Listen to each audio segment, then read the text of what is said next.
Hello, this will be a short walkthrough on how I get my annual order history report from Amazon and then reformat it in Excel, which includes adding a pivot table to see my annual order amount, which admittedly can be a bit scary. If you followed my article, which is linked in the description of this YouTube video, I walk through how to request the data from Amazon. By way of a quick summary, you'll visit your Amazon website, visit your account page, and then you scroll down until you see the box titled Manage Your Data, and then click the link for Request Your Data. Now, the one downside is that you actually have to wait for Amazon to generate your order history, which in my case is typically taken 1 to 2 hours.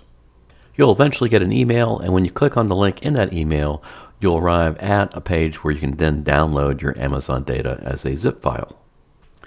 When you open up that zip file, there'll be a variety of folders inside of it, but the folder that I find the most interesting is the one called retail.orderhistory.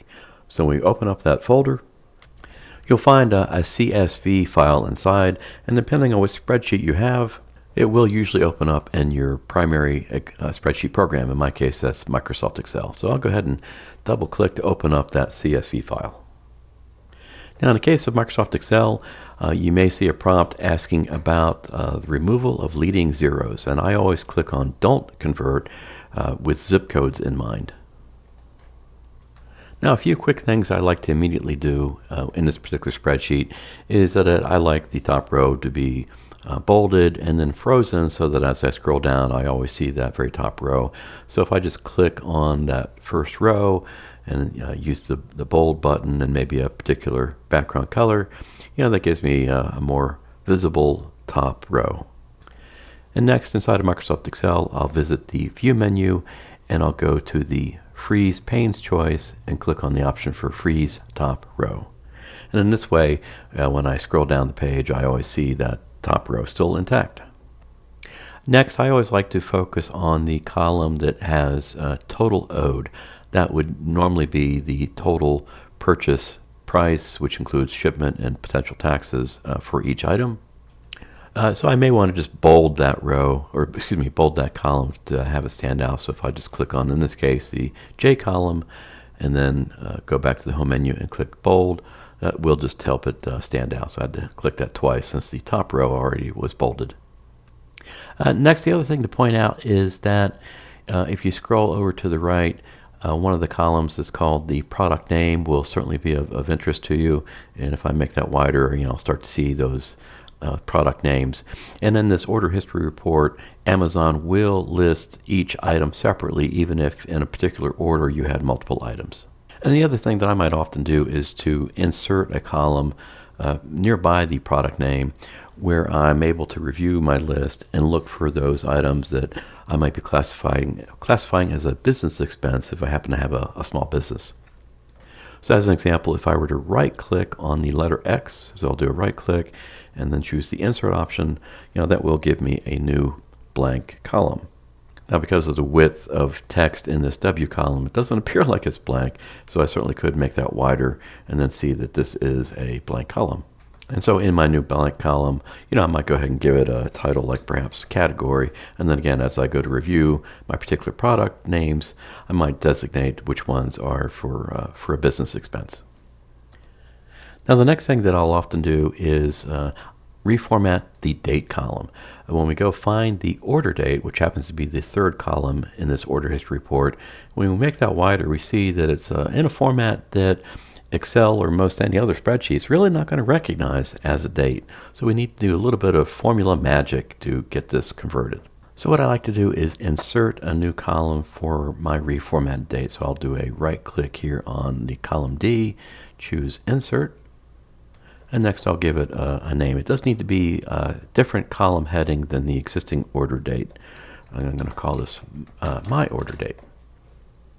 And next, I now need to type in a formula. So I'm here in this first empty cell for my order date, and I'm going to click up here in this formula bar and type the equal sign, and then type in date value, and then an open parenthesis, and next I'm going to type in left, another open parenthesis, And I'm going to click on this first example order date, which happens to be in C2.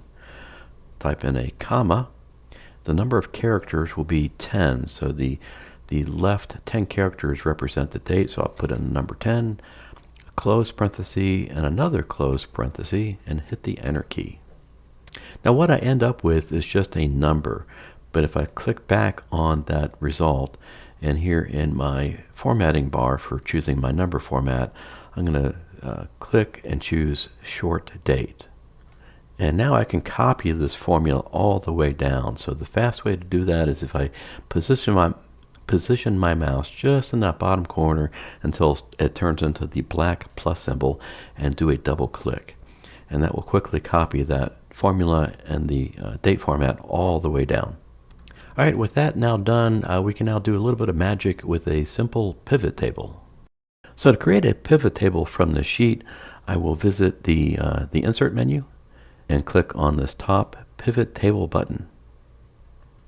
Now I made a mistake here and I left this in here in case you make it as well.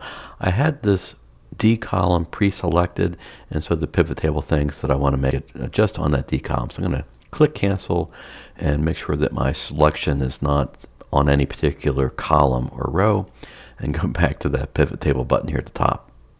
And now Excel is correctly identifying the entire range of cells, and I do want this pivot table to go into a new worksheet, so I'll click OK. Okay, here on the pivot table screen, I'm going to look for the cell called My Order Date. I'm going to click, hold down, and drag that down to the rows box. And one of the neat things that Excel does is it automatically groups my dates. It groups them by years and by quarters. And if I scroll down, I see it also groups them by months and then the specific date. Next, I'm going to go find the total owed. So I scroll down here in the list, grab, hold down, drag that total owed to the values box. And now I quickly have an annual sum of all the purchases. And if I'd like to reformat, I certainly could just click on the B column or those particular cells, visit the number format option here, and choose my preferred number format. Now before moving on, I do want to point out that if you happen to shop at Whole Foods, you may want to go back to your order history and look for rows that have, in my case, this Panda 01.